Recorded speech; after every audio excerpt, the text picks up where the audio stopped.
Welcome to Tales from Sector 9, your portal to immersive sci-fi audio stories.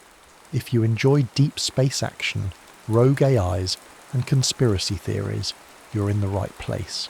Tap like and subscribe to keep the adventures coming. Drop a comment and tell us where in the galaxy you're listening from.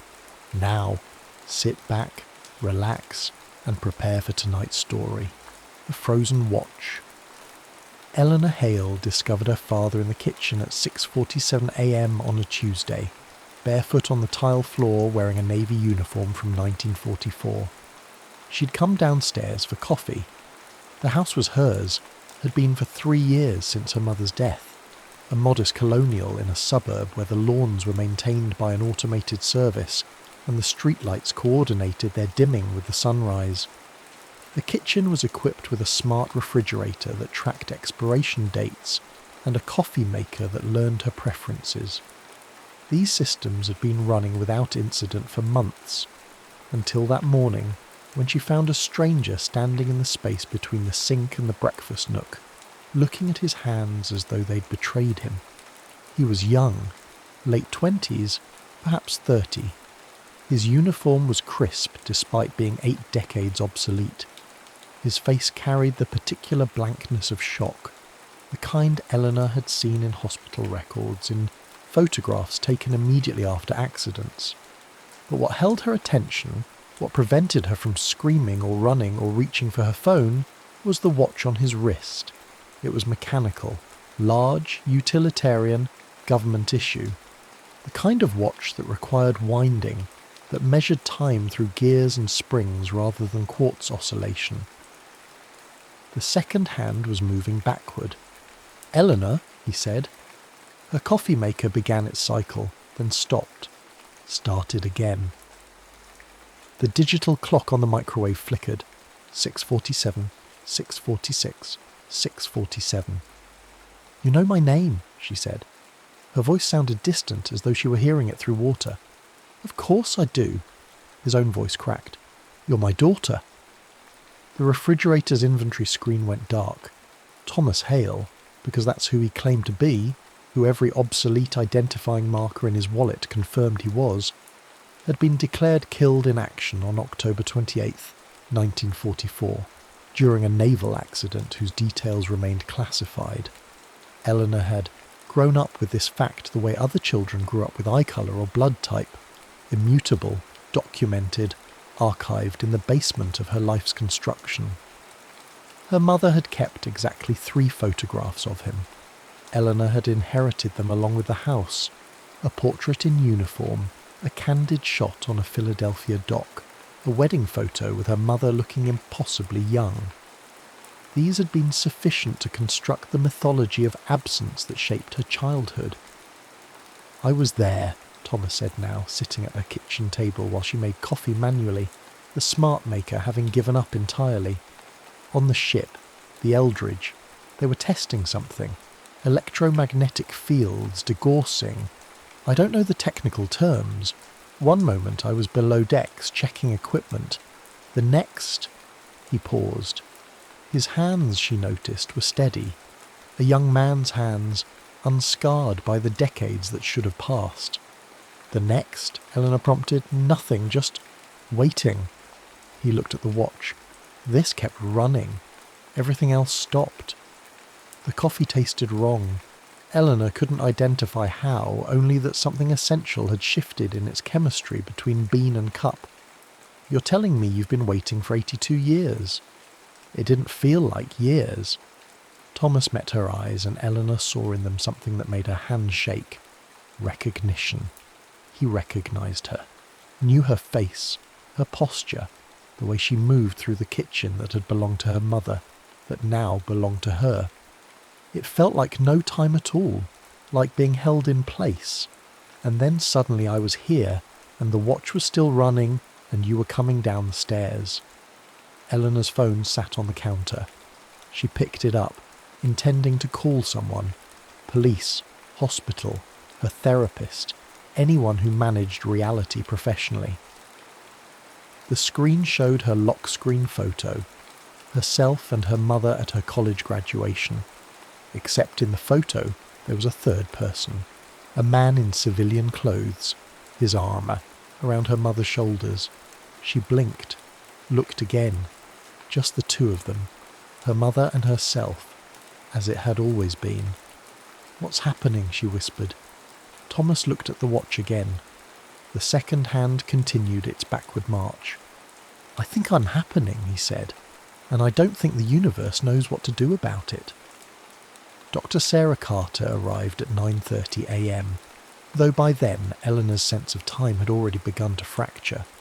She'd called Sarah because Sarah was both a neurologist and the closest thing Eleanor had to a friend, someone who would witness this impossibility and offer either validation or psychiatric intervention. Sarah spent 40 minutes examining Thomas. She took his pulse, checked his reflexes, asked him to recall details from 1944. She photographed the watch from multiple angles. She ran every test available in a suburban kitchen. Then she sat across from Eleanor and said, very carefully, "This isn't a trick." "I know.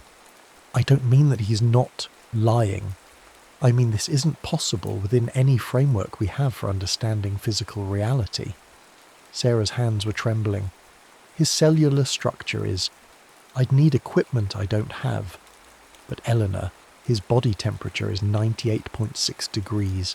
His pupils respond to light. He has a heartbeat, respiration, every marker of a living human being. And yet he should be dead. He should be over 100 years old if he'd aged normally. He should be impossible if he hasn't." Sarah rubbed her face. "The watch is the worst part." "Why?" "Because it suggests measurement. Something is being tracked, counted. And if we can measure it, if it follows rules, then it's not magic or hallucination. It's physics we don't understand yet." She paused. "The question is, what happens when it reaches zero?" Eleanor looked at her father, because she'd started thinking of him that way, despite every rational objection, and found him staring at a photograph on her refrigerator, a photo of herself, as a child sitting on a beach she didn't remember visiting. "When was this taken?" Thomas asked. "I don't know," Eleanor said. "I've never seen it before." But the image felt familiar. The weight of the memory settled into her mind like something that had always been there, just forgotten. She could almost smell the salt air, feel the sand between her toes.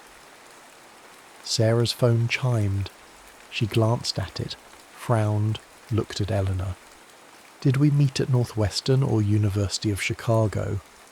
"Northwestern," Eleanor said automatically. "That's what I thought. But my phone's calendar says we met at a neurology conference in Chicago, at UC, in 2015.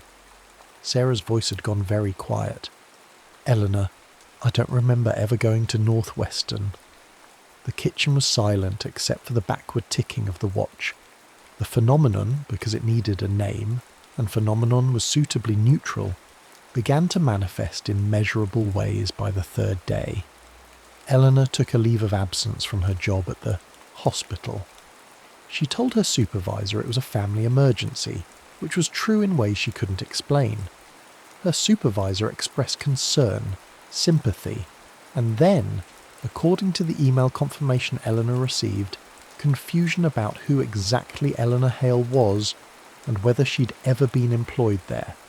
Sarah brought colleagues, physicists, temporal mechanics specialists, government contractors whose credentials required Eleanor to sign non-disclosure agreements she suspected were meaningless. They installed equipment in her garage, turned her living room into a laboratory, treated Thomas like a specimen while somehow remaining unfailingly polite about it. The consensus emerged slowly. Thomas existed in a state of temporal inertia, his causality flowing backward relative to the universe's entropic gradient. He wasn't aging in reverse, nothing so simple. He was unwinding, returning to the moment the universe expected him to end. The watch wasn't causing this, it was measuring it. "Think of it like a debt," Dr. Raymond Kumar explained. He was a slight man with gentle hands and eyes that had seen too many equations that didn't balance. In 1944, Thomas was removed from the timeline. The universe adapted, closed the gap, redistributed causality. But now he's back, and the universe is trying to reconcile two contradictory states. "And Eleanor?" Sarah asked. Kumar looked uncomfortable. "Eleanor is the adaptation." "Explain that," Eleanor said. She'd been listening from the kitchen doorway, arms crossed, forcing herself to remain still. "You exist because your father died in 1944. Your mother remarried, or didn't marry at all, or married someone else. The timeline branched from that moment. But if Thomas survives, if he continues to exist..." Kumar trailed off. "Then I don't," Eleanor finished. Thomas, sitting in what had become his chair, turned the watch so the face caught the light. The second hand had accelerated. It was losing minutes now, not seconds. "How long?" he asked. "We don't know," Kumar admitted. "The degradation is exponential. Days, perhaps, maybe less." "Can you stop it?" Eleanor's voice was steady. She'd worked in medical archives for 20 years.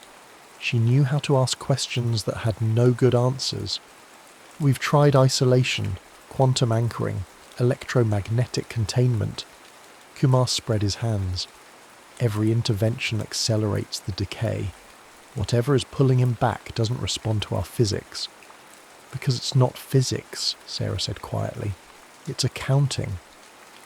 Eleanor began experiencing displacement on the 4th day. She woke in her bedroom, except it wasn't her bedroom. The walls were a different colour. There were photos on the nightstand she'd never taken. Herself with a man she didn't recognise, at a wedding she'd never attended. The man looked happy. She looked happy. Then she blinked and was back in her actual bedroom, alone, the morning light slanting through familiar curtains. It happened again during breakfast. She was cooking eggs when suddenly she was sitting at a table in a house she'd never seen, watching a child, her child she somehow knew, eat cereal while Thomas read a newspaper. The child looked up and said, "Mum, can I have orange juice?" Blink. Back in her kitchen. No child. No other house. Thomas sat across from her, watching with eyes full of terrible understanding. "You're seeing it too," she said. "Yes." His voice was barely audible. "I'm seeing the life we should have had. The one the universe built when I disappeared. I don't have a child. You do. In the timeline that adapted, you married, had a daughter. She's 7. Her name is Maya." Thomas's hands were shaking. "I can remember teaching her to ride a bike. Eleanor, I can remember things that never happened." Dr. Kumar's team installed neural monitors. They tracked the displacements, mapped the temporal fluctuations. The data was terrifying in its clarity. Every second Thomas remained, Eleanor's causal foundation thinned. She was being retroactively unmade, erased not violently but through careful, systematic revision. Her birth certificate began to flag as inconsistent. Her social security number returned errors. Friends called asking if she'd changed her name. Her medical records, her own records, the ones she'd helped maintain, started showing gaps, contradictions, impossible timelines. She was becoming a mistake the universe was correcting. On the 6th day, Eleanor found a document.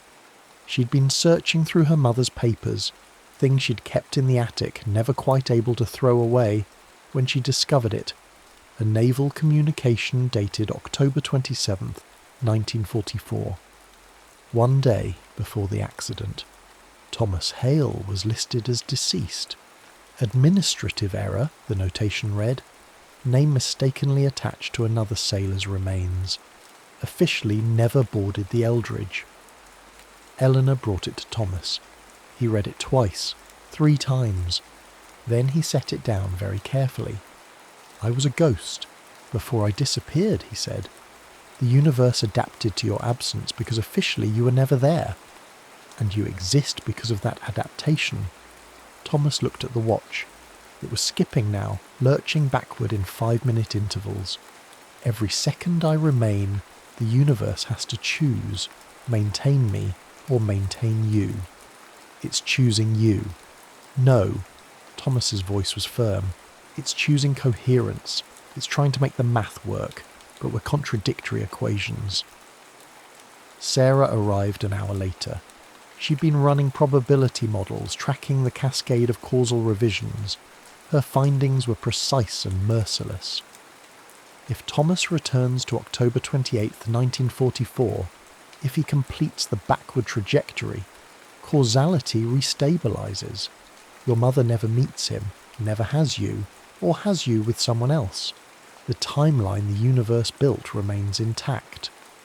And if he stays, Eleanor asked, you fade, not all at once, but systematically. Your existence becomes untenable. Sarah's clinical voice cracked. Eleanor, I'm already forgetting conversations we had. I have notes I wrote about meetings we never had. The revision is accelerating. Thomas stood, walked to the window. Outside, the neighbourhood continued its algorithmic routine. Lawns were mowed on schedule. Streetlights dimmed precisely at dawn. There has to be another option, he said. There isn't. Kumar had joined them, looking exhausted. This isn't a problem we can engineer around. It's not mechanical failure. The universe is self-correcting and we're the error it's fixing. Eleanor felt it then. A memory that wasn't hers. Herself at 10, learning to swim while Thomas watched from the pool's edge. The smell of chlorine, the sound of his laughter, the absolute certainty of his presence. Then it was gone. Just the echo of something that had never been. The decision came on the 7th day. Thomas's watch had reached critical decay. It was jumping backward in hour increments now, the mechanism straining against impossible physics. His body had begun to show signs of temporal stress. His hands occasionally flickered, transparent for half seconds before re-solidifying. He was starting to unmake. Eleanor found him in the garage at midnight, surrounded by Kumar's abandoned equipment. I have to go back, he said.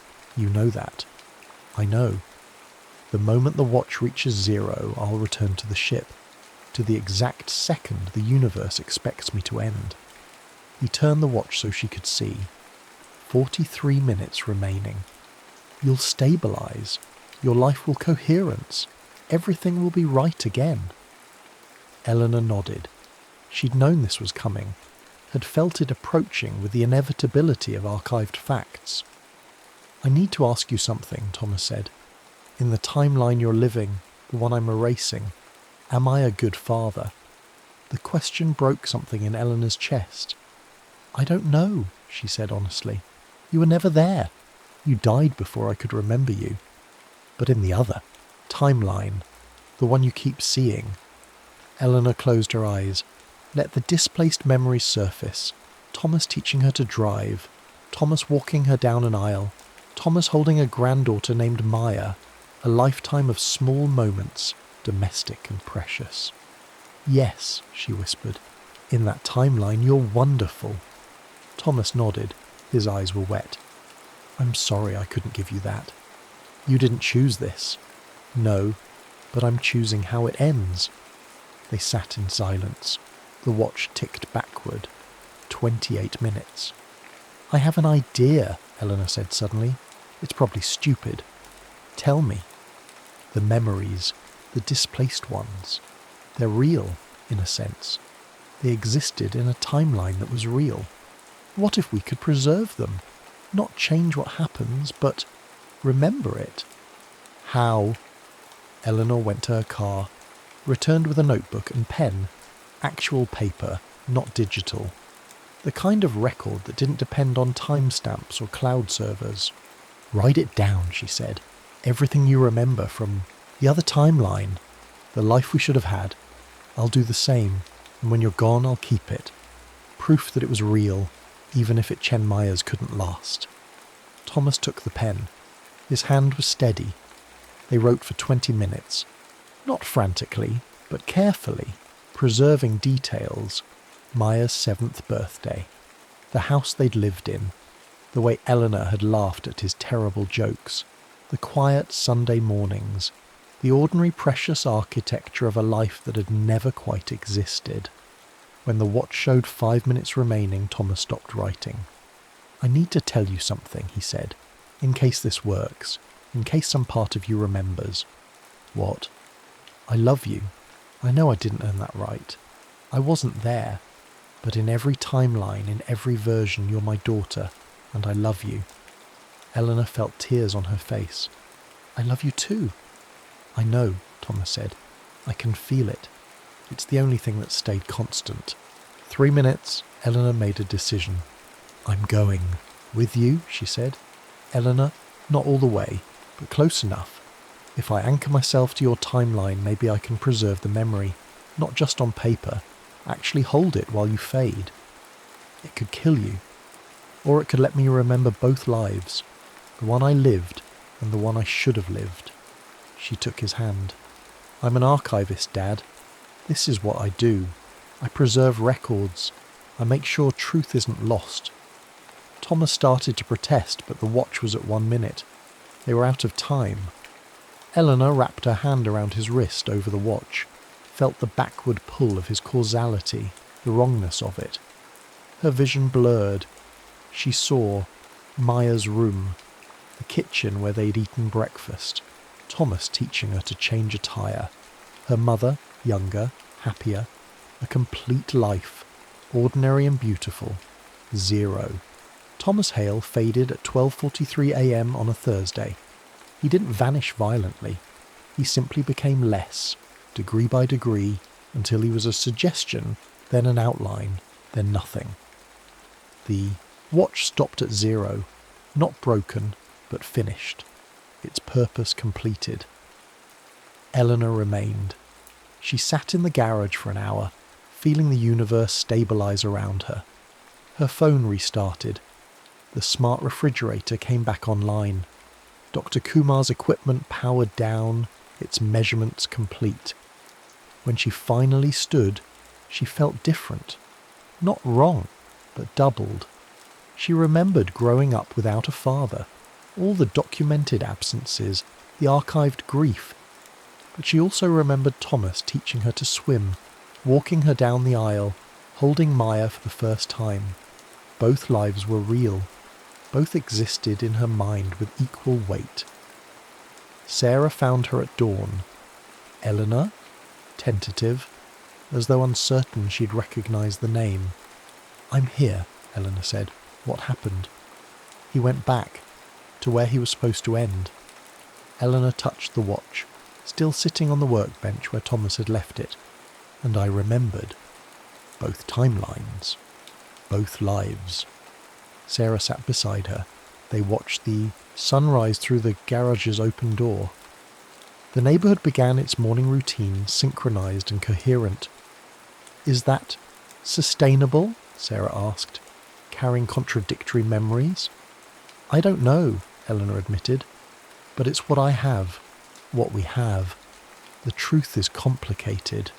It always has been." They sat in silence for a while. Then Eleanor picked up the watch, felt its weight. "I think I'm going to learn to repair these," she said. "Mechanical watches, analogue time, things that measure moments without depending on the cloud." "That sounds right," Sarah said. 5 years later, Eleanor Hale ran a small watch repair shop in a suburb where the lawns were maintained by an automated service and the streetlights coordinated their dimming with the sunrise. She specialised in mechanical timepieces, vintage, obsolete, the kind of watches people inherited and couldn't bear to throw away.